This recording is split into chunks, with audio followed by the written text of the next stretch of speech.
a British student was murdered behind a locked bedroom door in a small house in Perugia, Italy. But somehow, the most famous name in the case became her American roommate, Amanda Knox. The victim was Meredith Kercher, a 21-year-old exchange student from London. She had come to Italy to study, make friends, learn a language, and live a future that was still opening. She was not a symbol yet. She was a daughter, a sister, a friend, and a young woman with plans. Then, on November 2, 2007, police found her body in her bedroom. The door had been locked. There was blood in the cottage, shock in the streets, and a university town suddenly turned into a crime scene. At first, it looked like a brutal murder mystery. Within days, it became something bigger and uglier.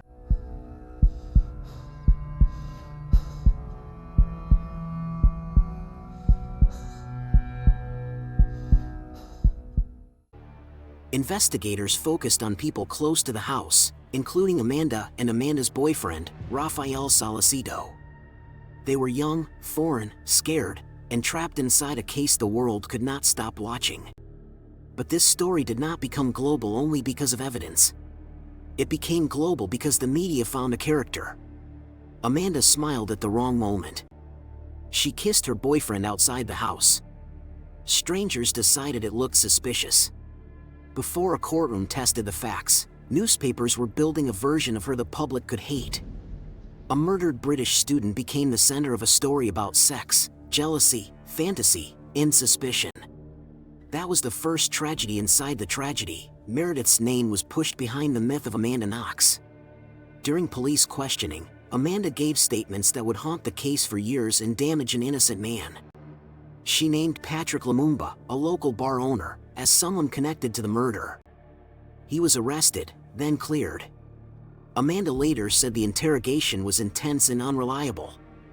But Lumumba's life had already been shattered.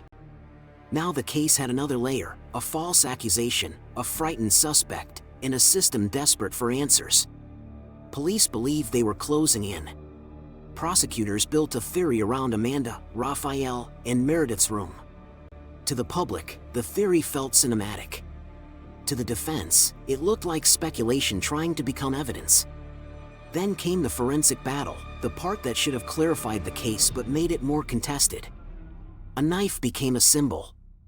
A bra clasp became a battlefield. Tiny DNA traces became the line between prison and freedom. Questions grew around collection, contamination, interpretation, and what the evidence truly proved. Still, the story had already taken shape. Once a suspect becomes a villain, every detail starts looking like proof. If you believe a courtroom should be about evidence, not headlines, hit like and subscribe to listen in the dark. Because this case asks a dangerous question: what happens when the world decides before the evidence finishes speaking? In 2009, Amanda Knox and Raffaele Sollecito were convicted of Meredith Kercher's murder. Amanda was sentenced to 26 years. Raffaele received 25. To many, that sounded final. But the ending kept changing, because the evidence also pointed to another man, Rudy Guede. Guede's fingerprints and biological traces were linked to the crime scene, and he had left Italy after the murder. He was arrested in Germany, tried separately, and convicted for Meredith's murder and sexual assault. That conviction created the question: did Guede act alone, or had others been wrongly pulled in? Amanda and Raffaele appealed. In 2011, their murder convictions were overturned, and they walked out of prison. Amanda returned to the United States after nearly 4 years behind bars, but freedom did not erase the image. Her face stayed attached to the case. Her name was still used like a verdict. Then, in 2013, Italy's highest court ordered the case to be heard again, and the nightmare began moving backward. In 2014, Amanda and Raffaele were convicted again. The headlines returned, and so did the old version of the story. The American student. The Italian boyfriend.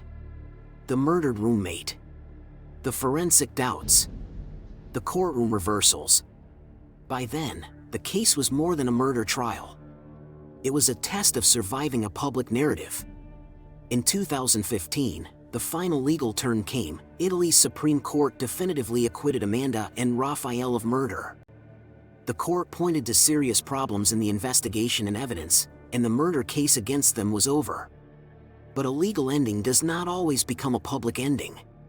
Millions had already chosen what they believed. That may be the darkest part of this case. A court can overturn a conviction, but it cannot always kill a myth.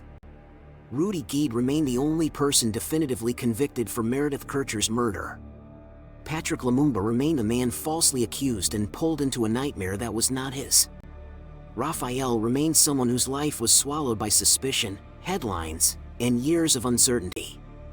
Amanda Knox remained a name people argued over as if an acquittal were only another opinion.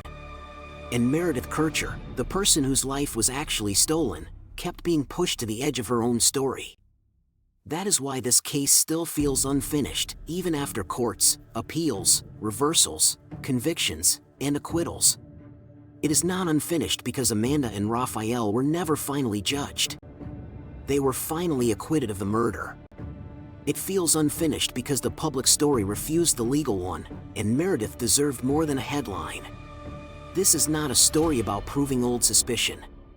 It is about how suspicion can outlive proof, and how a victim's name can vanish beneath the noise around a suspect.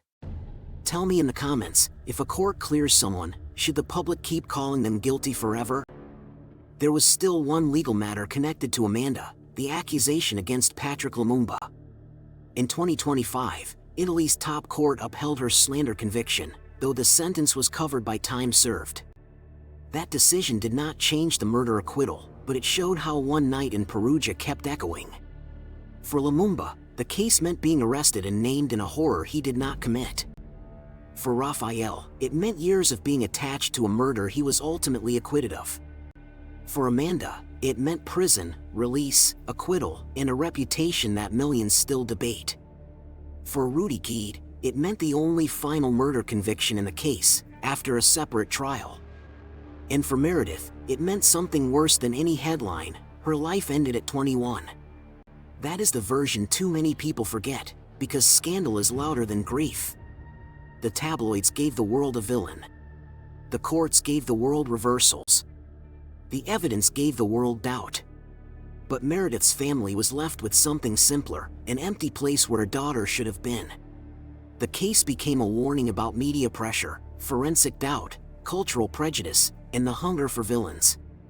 It also became a warning about us, the audience, and how quickly we decide what a stranger's face means. Because sometimes a person is not judged only by evidence, but by how they look when the cameras arrive. And sometimes the wrong story becomes so powerful that even an acquittal is not enough to kill it. If this story stayed with you, like the video and subscribe to Listen in the Dark. And before you leave, remember the name at the center of the case, not just the name the media made famous. Her name was Meredith Kercher. She was 21 years old. And she deserved to be more than the shadow behind someone else's headline.